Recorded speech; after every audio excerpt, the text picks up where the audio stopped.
Saccharides means sugar and linkage. अब इनके बीच में ग्लाइकोसाइडिक लिंकेज होता है, यानी कि दो ग्लूकोज होंगे, एक ग्लूकोज का मॉलिक्यूल है मोनोसैकराइड, तो इनके बीच में ग्लाइकोसाइडिक लिंकेज हो जाएगी। उसके बाद प्रोटीन। प्रोटीन का बिल्डिंग ब्लॉक सबको ही पता है, अमीनो एसिड होता है, अमीनो एसिड से मिलके प्रोटीन बनता है, तो ये इसका यूनिट हो गया। इनके बीच में पेप्टाइड लिंकेज होती है, पेप्सिन एक टाइप का एंजाइम भी होता है जो कि पेप्टाइड लिंकेज बनाता है। तो ये हमारे पास अमीनो एसिड की लिंकेज इस तरह बनती है। जब बहुत सारे अमीनो एसिड पेप्टाइड लिंकेज में बनते हैं तो एक प्रोटीन बनता है सिंपली। लिपिड्स में हमारे पास आ गई फैट्स, ऑयल, फॉस्फोलिपिड्स, ट्रिपेनॉइड्स। अब फैटी एसिड्स और ऑयल में क्या होता है, ग्लाइसरोल होगा एंड फैटी एसिड्स होंगी और ईस्टर लिंकेज होगा इनके बीच में, ठीक है।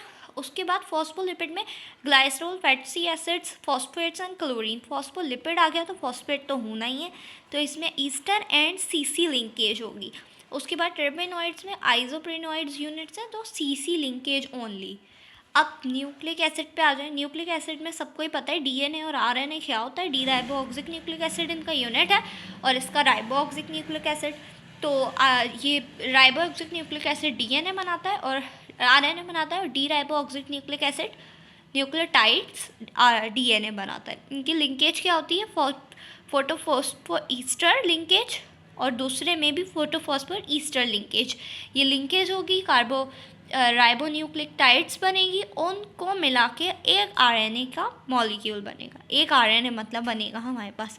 लास्ट में हमारे पास आते हैं कॉन्जुगेटेड मॉलिक्यूल, डिफरेंट बायोमॉलिक्यूल्स। जब हम दो डिफरेंट बायोमॉलिक्यूल्स को मिला देते हैं तो वो हमारे पास बनता है कॉन्जुगेटेड। इसकी हम सबसे बड़ी एग्जांपल ले सकते हैं न्यू लिपोप्रोटीन। जैसे हमने लिपिड्स और प्रोटीन को मिला दिया, this is lipoprotein, this is conjugated molecule.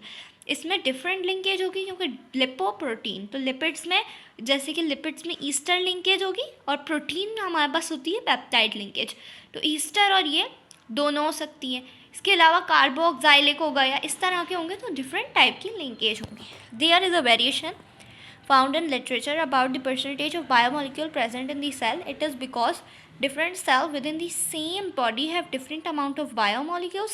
Therefore, these values are always taken as average value approximately present of chemical composition of a typical bacterial and a typical mammal cell is given. अच्छा, अब इसमें ये बताया हुआ है कि variations जो होती हैं ना वो लिटरेचर में फाउंड की गई हैं, जैसे कि परसेंटेज ऑफ बायोमॉलिक्यूल कितना एक सेल में प्रेजेंट है, इसलिए क्योंकि जो डिफरेंट सेल्स हैं और विद द सेम बॉडी है different amount of biomolecules. Different cells होंगे तो उनके पास डिफरेंट अमाउंट की बायोमॉलिक्यूल्स होंगी। देयरफॉर दीज वॉल्व्स जो हैं वो टेकन किए गए हैं, एवरेज वैल्यूज़ दी गई हैं। अब ये टेबल देख लें, मॉलिक्यूल्स DMS में water, protein, carbohydrates, lipids, DNA, RNA, other organic compounds and inorganic. अब इसमें बैक्टीरियल सेल का केमिकल कंपोजिशन दिया गया है।